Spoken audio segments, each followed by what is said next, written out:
Gulf യാത്രയ്ക്ക് പോകാനിറങ്ങുന്നവരെ വിദേശ കറൻസിയുടെ പേരിലും ഇടനിലക്കാർ കൊള്ളയടിക്കുന്നതിനുള്ള തെളിവുകളും ന്യൂസ് 18 ലഭിച്ചു. കോൺസുലേറ്റുകളിൽ ഇന്ത്യൻ കറൻസി സ്വീകരിക്കില്ല എന്ന് ചൂണ്ടിക്കാണിച്ച് വൻ തുകയാണ് ഇവർ സ്വന്തമാക്കുന്നത്.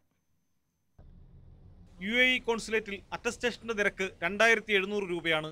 പക്ഷേ പല ഏജൻസികളും വാങ്ങുന്നത് 3600 രൂപ. ഈ അമിതലാഭത്തിൽ കണ്ണുവെച്ചാണ് റെയിൽവേ സ്റ്റേഷനിൽ വണ്ടി ഇറങ്ങുമ്പോൾ തന്നെ ഓട്ടോ ഡ്രൈവർമാരെ ഉപയോഗിച്ച് ക്യാൻവാസ് ചെയ്യുന്നത്. നിയമപരമായി പ്രവർത്തിക്കുന്ന ഏജൻസികൾ 200 രൂപ മാത്രമാണ് അധികമായി വാങ്ങുക. ഗൾഫ് അപ്രൂവ്ഡ് മെഡിക്കൽ സെന്റേഴ്സ് അസോസിയേഷനിൽ അംഗത്വമുള്ള 5 കേന്ദ്രങ്ങളാണ് തിരുവനന്തപുരത്തുള്ളത്. അസോസിയേഷനിൽ വൈദ്യപരിശോധനയ്ക്ക് അടയ്ക്കേണ്ടത് 5000 രൂപ.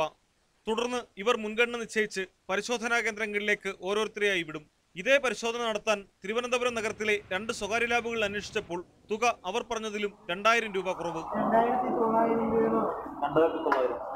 നമുക്കിതൊരു പാക്കേജ് ആണ്. 3000 റുപ്പീസ് ഐയും ഇയറും എല്ലാം കൂടെ വരുന്നില്ല. 3400 രൂപയാണ്.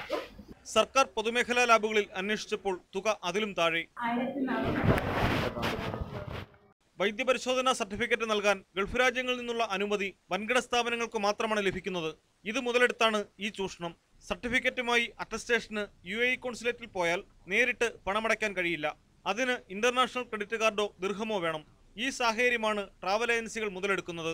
കോൺസുലേറ്റിൽ ഏതെങ്കിലും ബാങ്ക് വഴി പണം സ്വീകരിക്കാൻ അവസരമൊരുക്കിയാൽ ഈ ചൂഷണവും നിലയ്ക്കും. പക്ഷേ അതിന് ആരും മുൻകൈയെടുക്കുന്നില്ല.